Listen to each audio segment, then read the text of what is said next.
바뀌고 세대가 변하고 모든 것이 바뀌어도요, 10년마다 강산이 바뀌어도 바뀌지 않는 것 딱 하나가 있는 것 같아요. 그게 사랑이 아닐까라는 생각이 듭니다. 어떤 사회를 가도 사랑을 얘기하면 그 사랑 앞에는 여러 가지 수식어가 많이 붙어요. 여러분들 드라마 같은 데 보면 모든 주제가 뭡니까? 사랑이지요. 요즘은 좀 빗나간 사랑을 많이 이야기를 해요. 불륜을 많이 이야기를 해서 참 안타깝지만 순수한 사랑을 바라볼 땐 그 순수한 사랑에 우리 마음도 동할 때가 참 많습니다.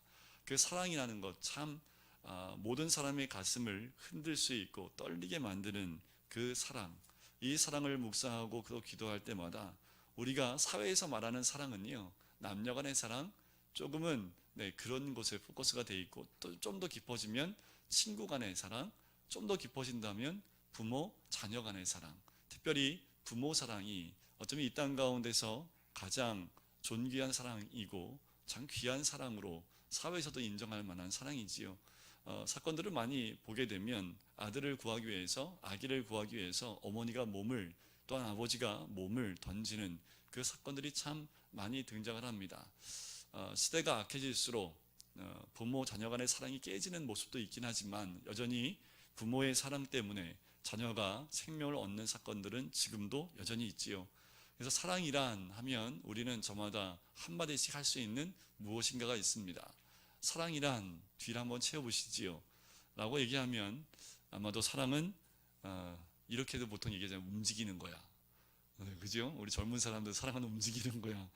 사랑은 동사다라고 얘기를 해요. 사랑은 움직입니다. 그 움직이는 것이 사랑이 옮겨간다는 의미보다는요, 사랑이요 살아있다는 거지요. 사랑은 죽어있는 건 사랑 아닙니다. 사랑은 살아있습니다. 움직임이 있습니다. 살리는 역사도 있지요. 그런데 사랑하면 어떻습니까? 이 안에 너 있다, 뭐 이렇게도 표현하기도 하고요.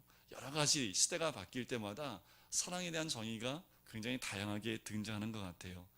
더불어서 그리스도인이라고 얘기한다면 그리스도인을 그리스도인답게 만드는 것도 사랑이 아닐까라는 생각이 듭니다. 그리스도인 가운데 사랑을 빼버리면 그리스도인다울 수가 없는 거지요. 오늘 제가 13장 말씀을, 이 많은 말씀을 그냥 제가 축약축약해서 말씀을 이렇게 드릴 텐데, 말씀을 묵상하면서 너무너무 괴로웠어요. 한 문장 보고 괴롭고, 또 한 문장 보고 또 괴롭고, 왜 괴롭겠습니까? 요 조만 가슴에 이 사랑 하나 딱 보면 또 걸리고, 또 하나 보면 또 걸리고, 그 사랑을 풀어서 또 이렇게 보면 또 걸리고, 그래서 그런 마음이 들더라고요. 제가 어떻게 13장을 설교할 수 있을까? 13장을 설교하려면 이 사랑을 다 깨달아야지 설교할 수 있을지 않을까? 이걸 풀어내려면 진짜 그 사랑을 하는 사람이 풀어낸다고 한다면 이 사랑의 깊이가 더 깊어지지 않을까? 라는 생각을 해보기도 했습니다. 우리 예수님이 제자들에게 이런 말씀을 했지요. 새 계명을 너희에게 주노니 서로 사랑하라. 내가 너희를 사랑한 것 같이 너희도 서로 사랑하라. 너희가 서로 사랑하면 이로써 너희가, 모든 사람이 너희가 내 제자인 줄 알리라 라는 거지요. 여기서 제자라는 말은 실제로 성도들을 의미합니다. 사도행전에 넘어가면 이 제자들을 성도라고 표현하거든요. 그러니까 우리가 그리스도인이라는 것을 세상 사람이 어떻게 알아요? 사랑하는 것을 보고 알 수 있다라는 겁니다.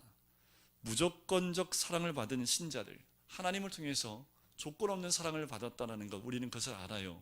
우리가 무엇을 했기 때문에 사랑을 받은 것이 아니지요. 무엇을 했기 때문에 조건부 사랑을 받았다면 그것은 무조건적인 사랑이다 할 수 없고, 또한 그 조건이 채워져야지만 사랑을 받을 수 있는 거지요. 하지만 우리는 하나님으로부터 무조건적인 사랑을 받았습니다. 그 사랑을 우리가 경험하지 않으면 사랑을 나눌 수가 없어요. 우리 안에 예수 그리스도의 사랑을 경험해 보지 않으면 그 사랑을 나눌 수가 없는 거지요. 그 사랑을 경험해 보지 않으면 예수님을 인격적으로 만났다고 할 수가 없는 거지요. 하지만 시간이 갈수록 우리는 그 사랑을 좀 잊고 사는 것이 아닌가라는 생각도 해봅니다. 그리스도인 가운데 우리가 사랑을 딱 빼버리면 뭐하고 똑같냐면요, 이교의 사람하고 똑같습니다. 사랑 딱 빼버리면 우상을 섬기는 사람들과 별반 다름이 없다라는 겁니다. 이 사랑의 본질은 하나님 것이지요. 예수 그리스도의 십자가를 통해서 이 땅 가운데 사랑이 이루어졌고요, 성령을 통해서 사랑의 열매가 우리의 모든 심령 가운데 열매가 맺혀지는 것, 그것이 바로 사랑입니다. 자, 우리가 12장부터 14장까지 은사에 대한 이야기를 나눠요. 그런데 12장 31절 한번 잠깐 보실까요? 너희는 더욱 큰 은사를 사모하라. 내가 또한 가장 좋은 길을 너희에게 보이리라. 14장 1절을 보세요. 처음 나오는 게 뭡니까? 사랑을 추구하며 라는 거지요. 자, 좋은 게 뭐예요? 좋은 길이 뭐예요? 더 큰 은사가 뭐라고요? 14장 1절 딱 보니까 사랑이네요. 그죠? 그러면 13장 전체를 빼고도 내용이 연결이 될 수가 있습니다. 그럼에도 불구하고 중간에 13장이라는 사랑에 관계된 사랑만 집약해서 이 부분을 넣었다는 것은 사도 바울의 특별히 이 부분을 삽입해 넣어야 될 의도성이 있었다는 거지요. 한간에는 이런 얘기가 있어요. 사도 바울이 솔로거든요. 이게 모태 솔로냐 아니면 돌싱이냐, 돌싱이 뭔지 아시죠? 돌아온 싱글 이냐, 이제 뭐 사별을 했느냐, 여러 가지 학자들의 얘기가 있어요. 너무 이제 사역을 하다 보니까 이 아내가 감당하지 못하고 이혼을 했다는 얘기도 있고요. 근데 정확한 건 이 사역을 감당할 땐 혼자였다라는 거지요. 그 솔로였던 사도 바울이 어떻게 이 사랑의 이 구절절한 사랑을 다 적어낼 수 있었을까? 그것은 사도 바울이 늘 하나님과 예수 그리스도의 깊은 사랑의 교제를 나눴기 때문에 가능한 것이 아닐까라는 생각이 들어요. 우리가 13장을 한 절 한 절 제가 다 풀 수 없습니다. 하지만 한 절 한 절 읽을 수도 있잖아요. 이 한 절 한 절 읽으면서 사도 바울이 예수님과 사랑의 고백을 나눴던 것을 우리가 좀 더 묵상해 보면 우리 스스로가 사랑을 더 깊이 체험하고 느낄 수 있지 않을까라는 생각을 해보게 됩니다. 자, 바울은 고린도 교회의 영적 은사들을 다루고 있지요. 12장에 그 은사들을 쭉 다루고 14장에 가서는 방언과 예언을 특별히 이야기합니다. 그 가운데 사랑에 대한 노래를 기술하고 있지요. 그러므로 이 신령한 은사들을 이 교회에서 자랑하고 이것으로 교만해지고 방탕하고 무질서의 기회로 사용하지 말라라고, 사랑이 더 중요하다고, 사랑을 통해서 너희들이 그 영적 은사를 제대로 사용하라고 이 13장을 쓰고 있다라는 거지요. 사랑 안에서 교회 유익을 위하고 덕을 위하고 그리고 덕을 세우기 위해서 사용할 것을 촉구하고 있는 내용이 이 13장의 주된 내용이다라는 겁니다. 특히 고린도 13장은 교회에 일어나고 있는 여러 가지 고린도 교회 문제점에 대해서 해결책을 넣어줄 수 있는 그 장이 바로 13장이다라고 얘기합니다. 고린도 교회 사람들을 보니까 오늘 본문 말씀에 보면 11절에 보면 어렸을 때 어린아이, 어린이와 같이 생각하고, 바로 이렇게 표현했던 것은 그들의 하는 행동과 그 모든 모습이 뭐와 같기 때문에요? 어린아이와 같기 때문에 그렇다는 거지요. 그리고 이들은 뭐만 봐요? 부분적인 것만 보고 있는 고린도 교회 성도들에 대해서 이것을 언급하고 있는 거지요. 사랑만이 진정한 성숙한 모습, 자기 중심적인 모습에서 나를 중심으로 내가 원하는 말을 하고 내가 원하는 그런 교제를 하고 내가 원하는 만남만 갖는 것에서 벗어나서 이제 남을 유익하게 하고 덕을 세울 수 있는 길로 갈 수 있는 것, 그것은 23장의 사랑을 통해서 가능하다라고 이야기를 하는 겁니다. 사랑으로 우리가 이 은사들을 사랑으로 활용하고 사랑으로 함께 이것이 연결되어질 때만이 이웃에게 도움이 되고 유익하고 교회도 유익함을 세울 수 있다라는 거지요. 우리의 헌신도 사랑과 함께 연결돼야지 진정한 하나님의 사랑이 교회 안에 스며들 수 있다라는 겁니다. 자, 오늘 본문에 보면 이 사랑에 대한 부분을 세 가지로 나눠서 우리가 볼 수 있어요. 1절부터 3절까지, 그리고 4절부터 7절까지, 그리고 8절부터 마지막 절까지 나눌 수가 있습니다. 우리가 사랑을 입어봐야지 사랑을 나눌 수가 있지요. 아프리카 선교사로 아주 유명한 데이빗 리빙스턴이라는 선교사님이 계십니다. 근데 이분을 한 기자가 이제 취재를 하려고 이제 좀 조사를 하려고 이 리빙스턴 선교사님을 만났던 많은 사람들이 개별적으로 만나요. 그리고 아프리카까지 넘어갑니다. 그리고 이분이 이루었던 교회에 다니는 성도들을 다 만나봐요. 그래서 물어봅니다. 이분이 말했던 내용의 주가 뭡니까? 또 이분의 설교 가운데 은혜를 입었던 게 뭡니까? 구구절절 다 물어봅니다. 이분의 어떤 부분이 그렇게 은혜가 됐습니까? 여러 가지를 물어봐요. 그런데 그분들이 다 이거동성하는 말이, 그분이 무슨 말 하는지는 기억이 안 납니다.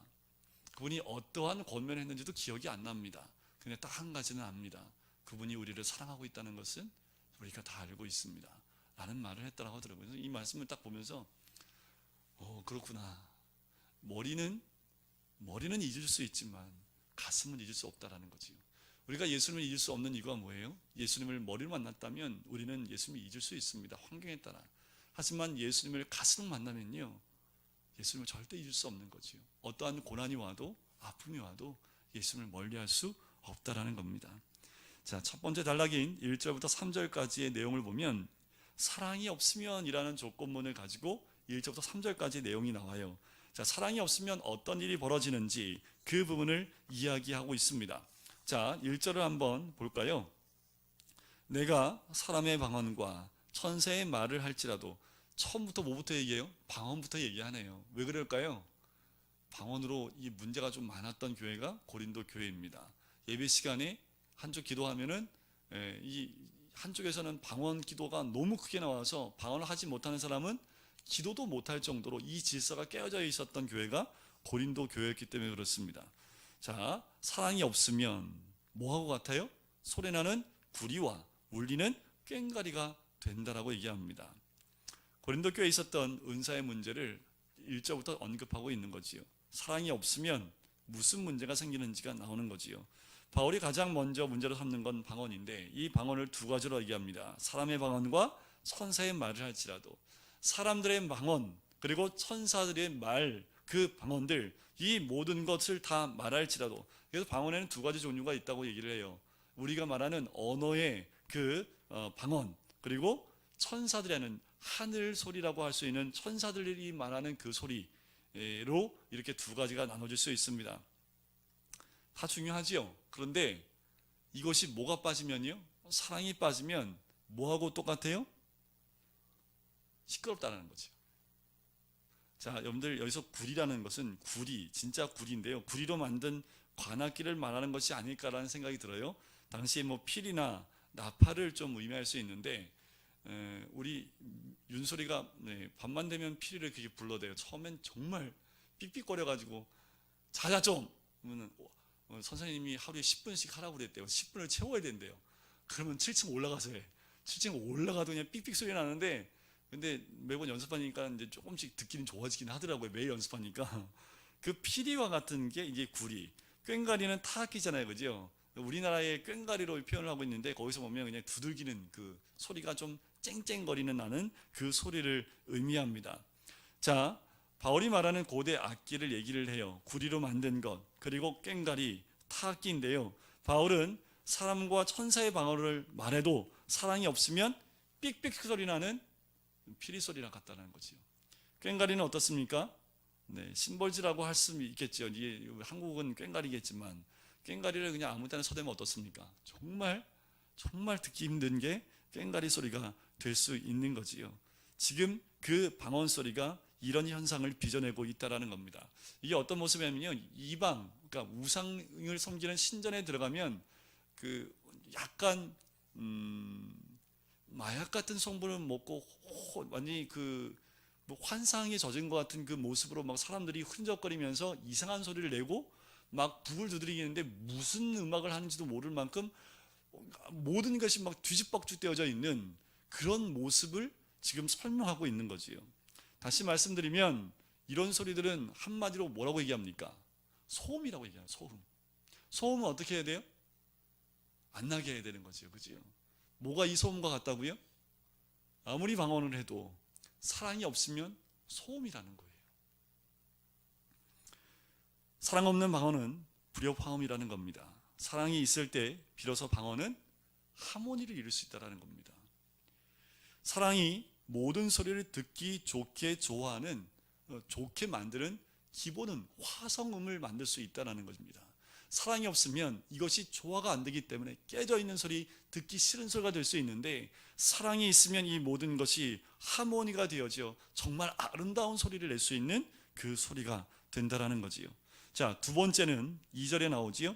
내가 예언하는 능력이 있어 모든 비밀과 모든 지식을 알고, 그리고 뒤에 가면 사랑이 없으면 여기 하나 걸리는 거고요. 또 산을 옮길 만한 모든 믿음이 있을지라도 사랑이 없으면에 두 개가 같이 걸려 있습니다.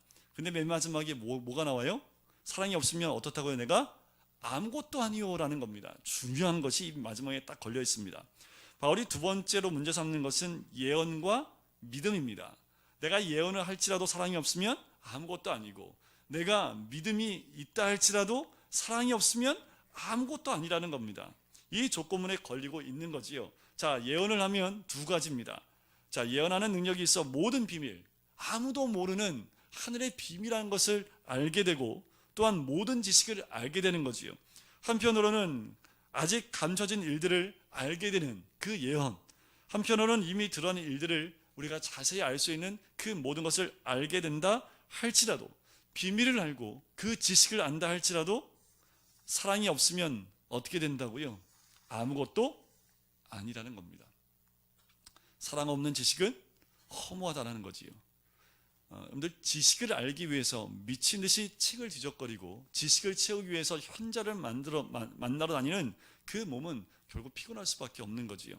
사랑이 없으면 아직 감춘 일들을 알고 세상의 지식을 아무리 많이 안다 할지라도 아무것도 아니라는 겁니다. 이 표현은 뭐냐 하면, 집안에 먼지가 쌓이면 먼지를 어떻게 합니까? 떨어내버리지요. 그와 같다라는 겁니다. 아무리 예언으로 비밀과 지식을 다 안다 할지라도 사랑이 없으면 뭐예요? 그냥 이렇게 떨어버리는 먼지와 같게 된다는 겁니다. 둘째 조건문은 산을 옮길 만한 모든 믿음이 있다 할지라도 사랑이 없으면 아무것도 아니요. 그 믿음은 무가치하다라는 겁니다. 산을 옮길 만한 믿음이 있다 할지라도, 정말 그 믿음으로 산을 옮긴다 할지라도 그 믿음은 아무런 가치가 없는 것과 같다라는 겁니다. 사랑 없는 믿음은 무의미하다라는 거지요. 사랑 없는 믿음은 환상에 불과하다라는 겁니다. 사랑이 있을 때 믿음은 비로소 현실이 된다라는 거지요.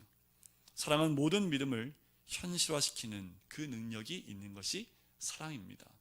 그래서 예언의 은사가 있고 믿음의 은사가 있고 그리고 방언을 한다 할지라도 이 사랑이 없으면 그 모든 것은 소미일 뿐이고 먼지와 같은 것이 이와 같다라고 이야기하는 거지요. 그런데 어떠십니까? 우리가 먼저 구해야 될 것이 이 사랑인데, 우리는 사랑보다 내 눈에 보이는 것, 드러나는 것에 더 마음을 쓸 때가 많지요. 3절 한번 같이 읽어볼까요? 3절입니다. 시작. 내가 내게 있는 모든 것으로 구제하고 또 내 몸을 불살하게 내줄지라도 사랑이 없으면 내게 아무 유익이 없느니라. 자, 여기도 두 가지가 걸립니다. 구제, 그런데 사랑이 없으면 내 몸을 불살하게 내줄지라도, 이건 헌신을 의미하지요.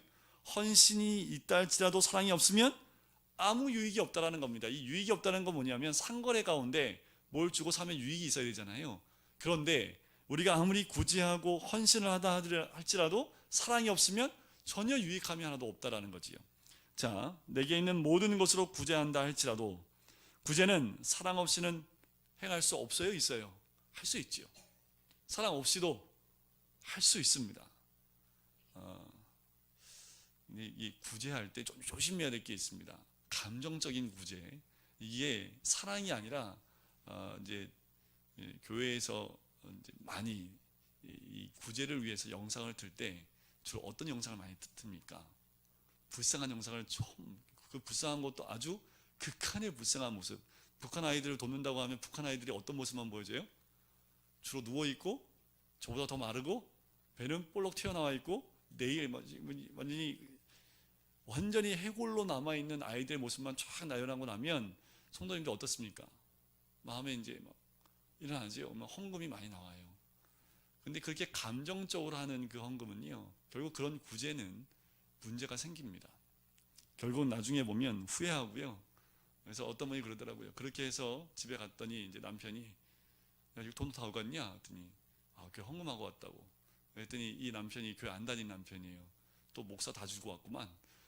괜히 목사하고 삼각관계를 만들어가지고 네, 괜히 목사 요거도 먹게 한다고. 그래서 어떤 목사님이 교회에서 나오는 영상을 너무 극한적인 모습만 비치는 것도, 사람의 감정을 동요하는 그런 것도 옳지 않다라고 얘기를 해요. 헌금할 때도 이성적으로 자기가 하나님 앞에서 드려야 될 것을 드릴 수 있도록 그렇게 해줘야 되는데, 감정을 유발하여 헌금하게 하는 것, 그렇게 구제하는 것도 옳지 않다라고 얘기를 하는 그 목사님도 계십니다. 그렇게 사랑이 없는 구제는요, 유익함이 없다라는 거죠. 후회가 있고요, 원망이 되기도 하고 나중에 후회와 불평이 일어날 수밖에 없다라는 거지요.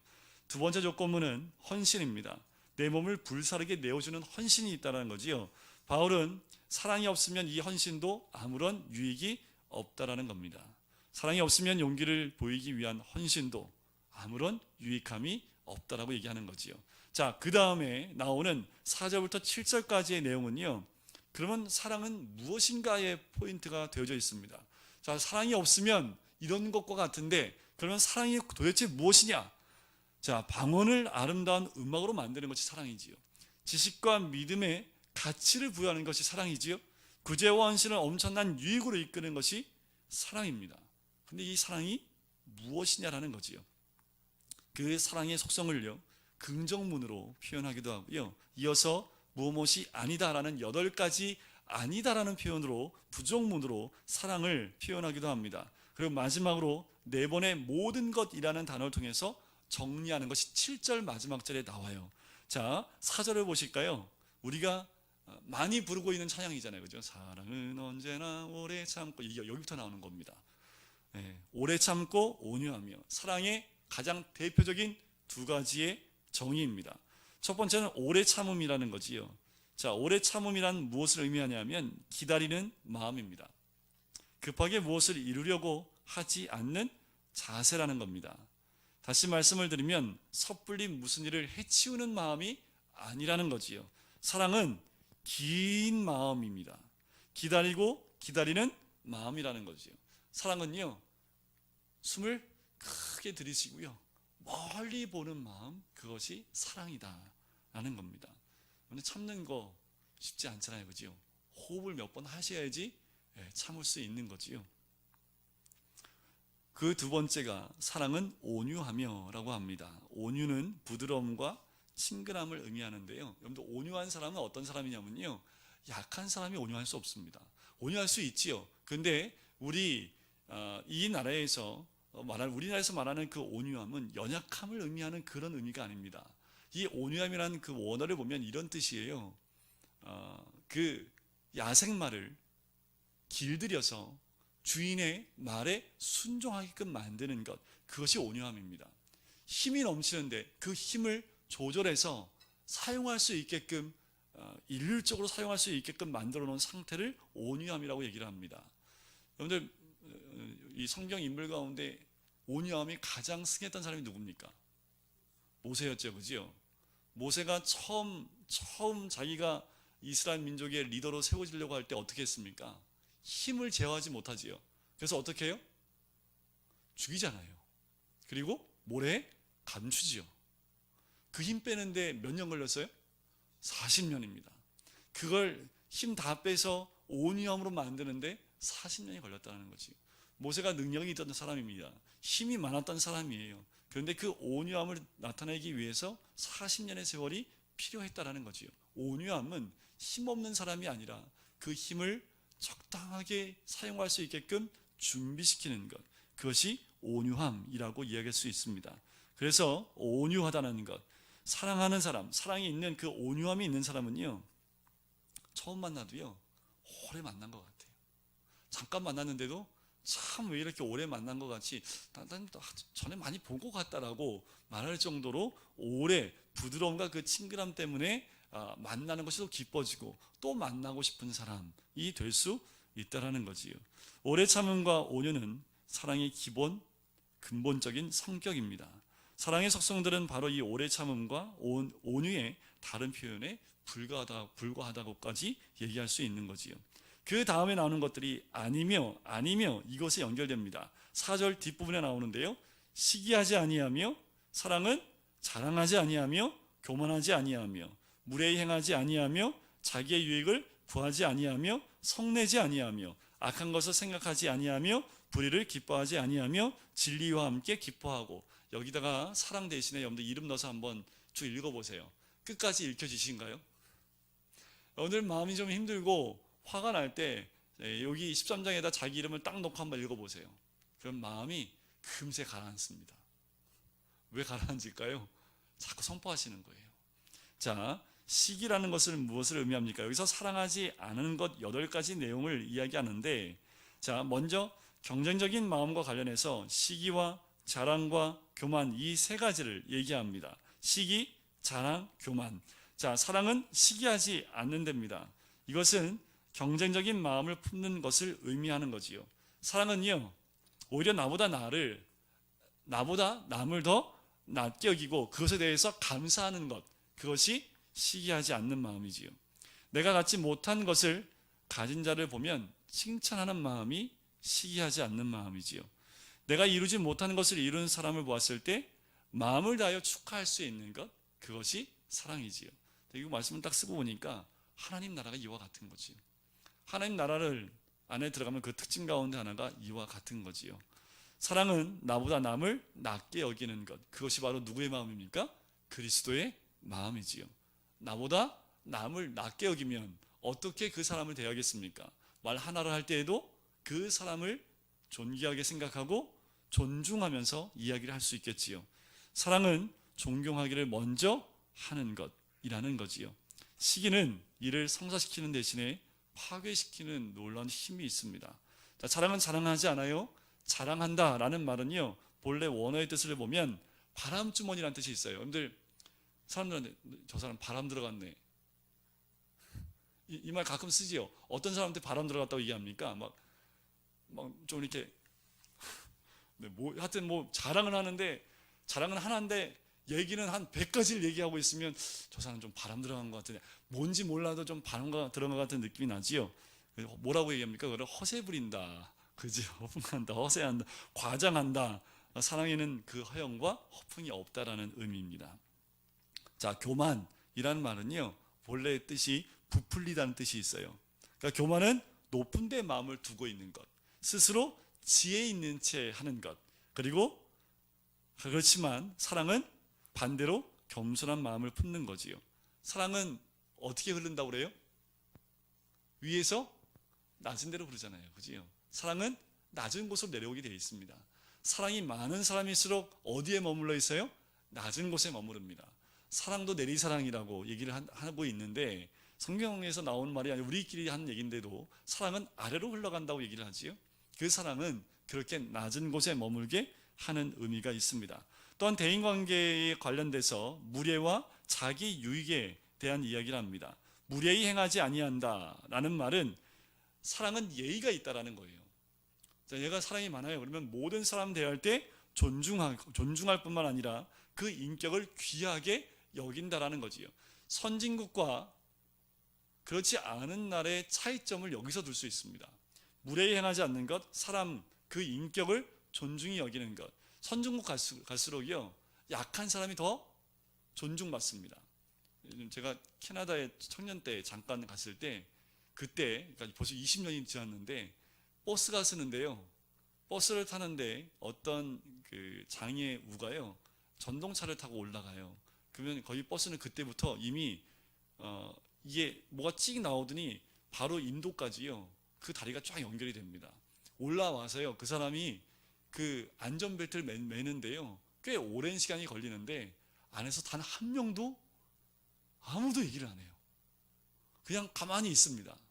제가 유심히 봤어요. 근데 한 명도 타는 모습을 쳐다보지도 않고요, 각자 자기 일을 하고 있는 모습을 봤습니다. 우리나라는요, 이미 버스가 좀 이렇게 좀 좋아지긴 했는데 난리가 나지 않습니까? 뒤에서 궁시렁거리기 시작을 하고, 선진국과 후진국은 아니지만 선진국과 선진국이 아닌 것, 차이점이 여기에 있지 않나라는 생각이 들어요.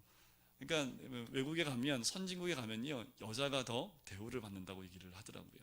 그리고 걔가 대우를 받는 데가 또 그렇다고도 얘기를 하는 소리가 들리기도 합니다. 그래서 여자분들이 미국 가면 되게 편하다고, 살기 좋은 곳이라고 얘기를 한다고 그러더라고요. 저는 잘 모르겠어요. 자, 이 무례히 행하지 않는다는 것은요, 말을 조심하는 건데요, 반말하거나 욕지거리하거나 상스러운 소리가 난무하거나 행동에 관한 한 방자하고 거칠고 구타가 횡행한 세상과는 달리 되는 말이라는 거지요. 우리 젊은 아이들, 우리 청소년 아이들이 그 말이 조금 안 좋은 저급의 말들을 많이 쓰고 있기 때문에 사회적으로도 많은 이슈가 되기도 합니다. 중요한 부분은 해결할 수 있는 방법은 무엇밖에 없을까요? 사랑밖에 없는 거지요. 자, 두 번째는 사랑은 자기 유익을 구하지 않는다라는 겁니다. 사랑은 나를 가난하게 하고 남을 부유하게 하는 것이 사랑이다라는 거지요. 내가 나를 통해서 남을 더 유익하게 만드는 것이 사랑이다라는 거예요. 관점이 나한테 있고 자기 중심 쪽에 있는 것이 아니라 모든 사랑이 가득 찬 사람들은 중심이 타인에게 있습니다. 나로 인하여 타인이 더 유익함을 받는 것에 기쁨을 두는 것, 그것이 사랑이다라는 겁니다. 어쩌면 하나님께서는 이 시대에 남을 돌아보는 사랑을 행하는 사람 10명을 지금 찾고 계신 것이 아닐까. 이 마지막 때에 주님이 찾는 사람은 그렇게 남을 나보다 더 낫게 여기는 그 사람을 하나님이 찾지 않으실까라는 생각이 들어요. 그리고 바울은 이어서 사람의 내면성과 관련해서 성냄과 그 악을 다룹니다. 사람은 성내지 않는다. 이 성낸다라는 것을요, 원어에 보면 식초를 옆에 둔다라는 뜻입니다. 식초가 어떤 의미가 있습니까? 자극적이지요. 식초가 그런 의미가 있거든요. 그러니까 자극받는다라는 것을 의미합니다. 진정한 사랑은 웬만한 일에 자극을 받지 않는다라는 거지요. 성숙할수록 이 분냄과 이 화냄이요, 이게 조절을 합니다. 그런데 어린아이일수록 이게 조절이 돼야 안 돼요. 조절이 잘 안 되지요. 그것이 분냄이라고, 그리고 성냄이다라고 얘기하는 거지요. 또 하나는 사랑은 악한 것을 생각하지 않는다라는 겁니다. 이 악한 생각은 복수를 의미합니다. 복수한다라는 거예요. 성경에 보면 악을 악으로 갚지 말고 선으로 악을 이기라라는 로마서 12장의 말씀도 있듯이 사랑은 그와 같다라는 겁니다. 또한 계속해서 나오는 그 모든 말씀들 근본적인 면을 파고 들어가 보면 그것은 사랑이 불의와 진리에 대해 취하는 관계가 나오는데 6절에 보면 나오지. 끝에 사랑은 불의를 기뻐하지 아니하며 진리와 함께 기뻐한다라는 겁니다. 자, 사랑을 갖고 있으면 분별력이 생겨요. 뭘 분별해요? 불의와 진리를 분별합니다. 불의를 기뻐하지 아니하고 진리와 함께하는 것을 기뻐하는, 그것이 분별할 수 있는 분별력이 그 가운데 생긴다라는 겁니다. 마지막 7절에 총괄적인 모습, 속성이 나오는데 7절 한번 같이 읽어볼까요? 시작. 모든 것을 참으며 모든 것을 믿으며 모든 것을 바라며 모든 것을 견딘다. 4가지 단어로 추격할 수 있습니다. 참음, 믿음, 소망, 인내의 모든 것을 하나로 뭉친 것이 뭐라고요? 그것이 사랑이다 라는 겁니다. 사랑은 참음, 오래 참음과 믿음과 소망과 인내를 다 합한 것과 같은 것, 그것이 사랑이다 라는 겁니다. 사랑이 있으면 모든 것을 두려워하지 않습니다. 사랑이 있으면 모든 것을 할 수 있습니다. 사랑은 그것을 소유한 사람을 능력 있게 하며, 사랑은 그것을 전달받는 사람을 능력 있게 만드는 것, 그와 같은 거지요. 이 마지막에 나오는 것이 사랑의 온전성입니다. 다 부분적이에요. 그죠? 모든 것이 부분적입니다. 모든 게 그치고 패합니다. 우리는 부분적으로 알고 부분적으로 예언합니다. 그런데 10절에 보니까 온전한 것이 올 때에 부분적으로 하던 것이 다 피하게 된다는 거지요. 그 사랑이 온전하다 얘기를 합니다. 그러면서 이 방언을 하는 아이라고, 이 사랑은 어른이라고 설명하고 있는 거지요. 내가 어렸을 때는 말하는 것이 어린아이와 같다고 얘기를 하지요. 자, 지식은요, 거울로 보는 것과 같다고 얘기합니다. 자, 거울이 무엇을 의미해요? 왜 우리 거울 보면 선명하게 보이잖아요. 근데 이때 당시의 거울은요, 구리로 만듭니다. 구리로 만드니 아무리 선명하게 만들어도 선명해 보이지 않아요. 가장 선명하게 볼 수 있는 건 뭐예요? 직접 보는 거지요. 그와 같다라는 겁니다. 사랑은 온전한 것이고 장성한 것이며 분명한 것이다 라고 이야기를 하고 있는 거지요. 그것이 11절과 12절에 나와 있는 내용입니다. 이 고린도 교회 안에 남아 있었던 어린아이와 같은 모습, 희미하게 알고 있는 그 모습들, 그것이 바로 이들의 모습인데, 사랑이 그 가운데 들어가면 온전함이 회복되어진다 라고 이야기하는 거지요. 제가 주일날 오후 때 성경 공부를 하면서 하나님의 사랑에 대해서 얘기할 때 나사로에 대한 사랑에 대해서 제가 말씀을 드렸잖아요. 그것은 하나님의 사랑 가운데도 참 고차원적인 사랑입니다. 그 사랑을 깨닫고 그대로 순종할 수만 있다면 우리는 이 땅 가운데서 절대로 실패하지 않을 겁니다. 하나님의 사랑이 어디까지 사랑했어요? 나사로가 죽기까지 사랑하셨다는 거지요.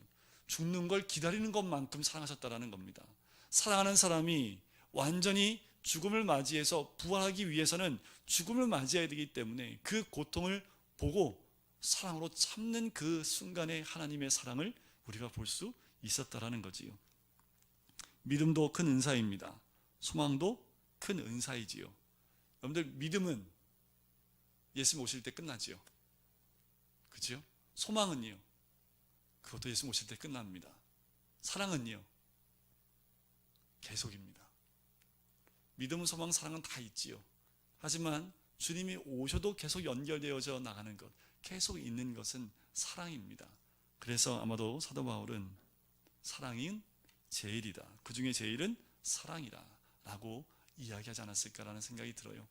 마지막으로 결론적으로 한 가지 더 말씀을 드리면, 제가 광야를 얘기할 때 믿음, 소망, 사랑으로 말씀을 드려요.